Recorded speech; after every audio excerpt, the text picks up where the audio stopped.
نحمدہ ونصلی علی رسولہ الکریم۔ اعوذ باللہ من الشیطان الرجیم، بسم اللہ الرحمن الرحیم۔ الصلاۃ والسلام علیک یا سیدی یا رسول اللہ وعلی آلک واصحابک واہل بیتک یا سیدی یا نور اللہ۔ محترم حاضرین، اللہ تعالیٰ نے قرآن مجید فرقان حمید میں ارشاد فرمایا، والفجر ولیال عشر، اس صبح کی قسم اور 10 راتوں کی قسم۔ اللہ تعالیٰ نے سورہ فجر کی پہلی آیت میں فجر کی قسم اٹھائی ہے اور اس کے ساتھ 10 راتوں کی قسم اٹھائی ہے۔ تو اس صبح سے مراد کون سی صبح ہے؟ تو فرمایا گیا کہ فجر میں جو صبح سے مراد قسم کھائی گئی ہے وہ یا تو یکم محرم الحرام کی صبح ہے، کیونکہ اس سے نئے اسلامی سال کا آغاز ہوتا ہے، تو یا پھر اس سے مراد یکم ذوالحج شریف ہے، جس کی 10 راتیں ملی ہوئی ہیں، جن میں بطور خاص حج کے ایام آتے ہیں۔ تو یا پھر اس سے مراد عید الاضحیٰ کی صبح ہے کہ جس میں حج کے اہم رکن اور طواف زیارت کا وقت شروع ہوتا ہے، اور بعض مفسرین نے یہ فرمایا ہے کہ اس سے مراد ہر دن کی صبح ہے، کیونکہ وہ رات کے گزرنے، روشنی کے ظاہر ہونے اور تمام جانداروں کے رزق کی طلب کے لیے منتشر ہونے کا وقت ہے، اور یہ وقت مردوں کے قبروں سے اٹھنے کے وقت کے ساتھ مشابہت اور مناسب رکھتا ہے۔ ماہ ذی-القعدہ شریف کی آج 29 تاریخ ہے، اور ممکن ہے کہ آج چاند ماہ ذوالحج شریف کا نظر آ جائے، تو اس کے حوالے سے ماہ ذوالحج شریف کا جو پہلا عشرہ ہے اس کی فضیلت کے حوالے سے عرض کرنا ہے، جو کہ قرآن و حدیث میں موجود ہے۔ اس کے علاوہ ماہ ذوالحج شریف سے پہلے حضور آقا دو عالم صلی اللہ علیہ وآلہ وسلم کا ایک فرمان ہے، فرمایا جو شخص قربانی کرنے کا ارادہ رکھتا ہو تو وہ ان 10 دنوں میں اپنے بال نہ کٹوائے، ناخن نہ کاٹے۔ تو وہ احباب جو قربانی کا ارادہ رکھتے ہیں یا جو نہیں بھی رکھتے، تو ان کے لیے آج کا دن ان کے پاس موجود ہے، وہ اپنے ناخن کاٹ لیں، اپنے بال کٹوا لیں، جو بھی شرعی ضروریات ہیں ان کو پورا کر لیں، ادا کر لیں، تاکہ باقی جو عشرہ ہے اس میں ان کے لیے کوئی مشکل پیش نہ آئے۔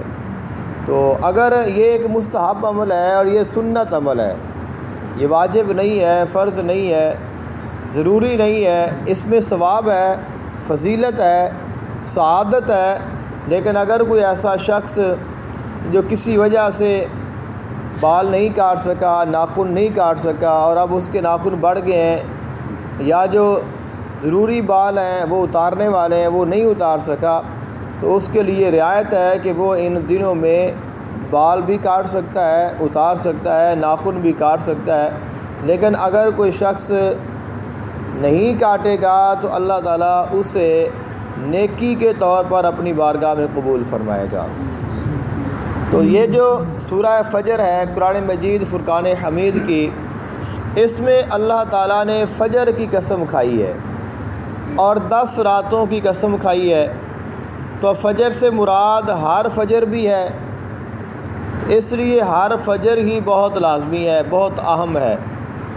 فجر سے مراد ماہ محرم الحرام کی بھی فجر ہے، کیونکہ وہ نئے سال کا آغاز ہوتا ہے، اور صحیح اور زیادہ جو معتبر روایت ہے وہ یہ ہے کہ فجر سے مراد عید الاضحیٰ کی فجر ہے، اور جو 10 راتیں ہیں جن کی قسم کھائی گئی ہے وہ ماہ ذوالحج شریف کی پہلی 10 راتیں ہیں۔ اور یہ جو عشرہ ہے ماہ ذوالحج شریف کا یہ بہت فضیلت والا ہے۔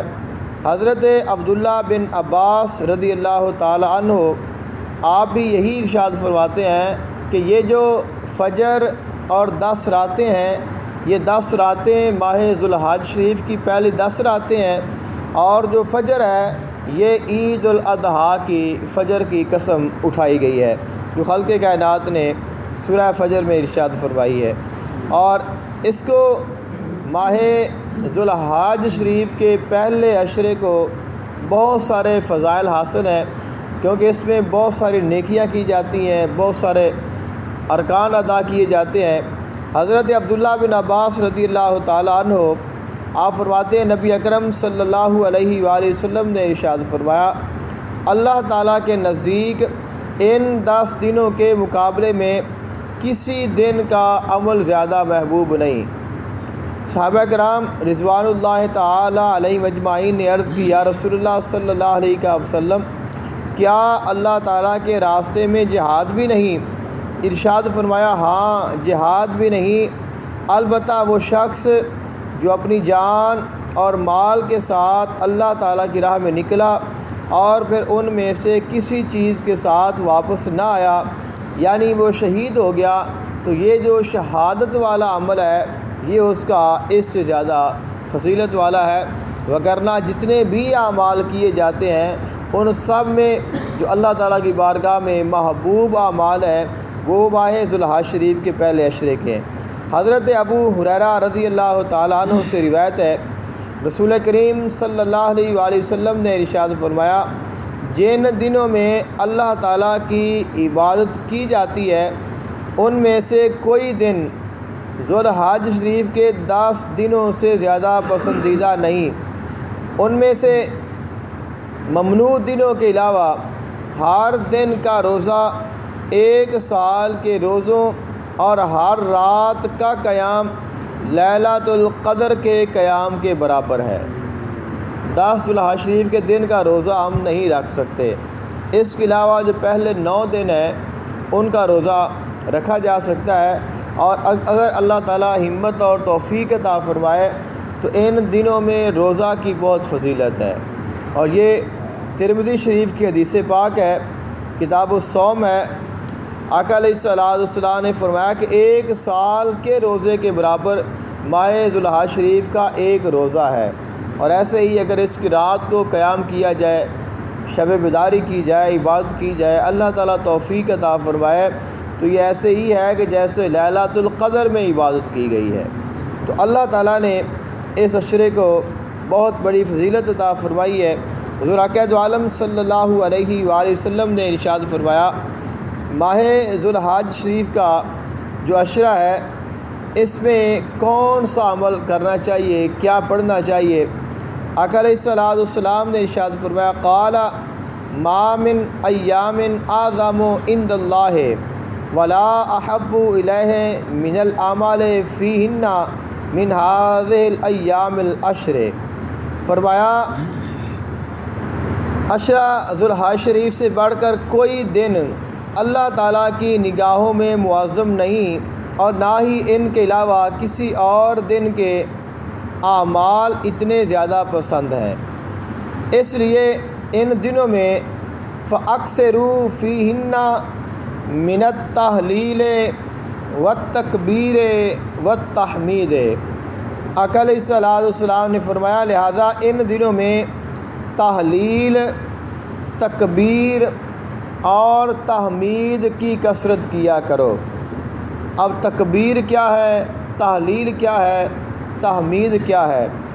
اللہ اکبر اللہ اکبر یہ تکبیر ہے، لا الہ الا اللہ یہ تحلیل ہے، وَلِلَّهِ الْحَمْدُ یہ تحمید ہے۔ تو یہ جو 3 کلمات ہیں ان میں اللہ تعالیٰ کی حمد بھی ہے، اللہ تعالیٰ کی کبریائی بھی ہے، یعنی تکبیر بھی ہے، تحمید بھی ہے، تحلیل بھی ہے۔ ہم جو تکبیرات پڑھتے ہیں تو ان میں بھی ہم یہی کلمات پڑھتے ہیں، اللہ اکبر لا الہ الا اللہ، اللہ اکبر وللہ الحمد۔ تو یہ وہ کلمات ہیں جو رسول اللہ صلی اللہ علیہ وآلہ وسلم نے خود ارشاد فرمائے ہیں۔ فرمایا ان دنوں میں ان 3 کلمات کا ذکر کیا کرو، کثرت سے پڑھا کرو، کیونکہ ان میں جو بھی عمل کیا جاتا ہے وہ اللہ تعالیٰ کی بارگاہ میں مقبولیت کا درجہ رکھتا ہے اور اللہ تعالیٰ اس کو قبول فرماتا ہے۔ دعا ہے اللہ تعالیٰ عمل کی توفیق عطا فرمائے۔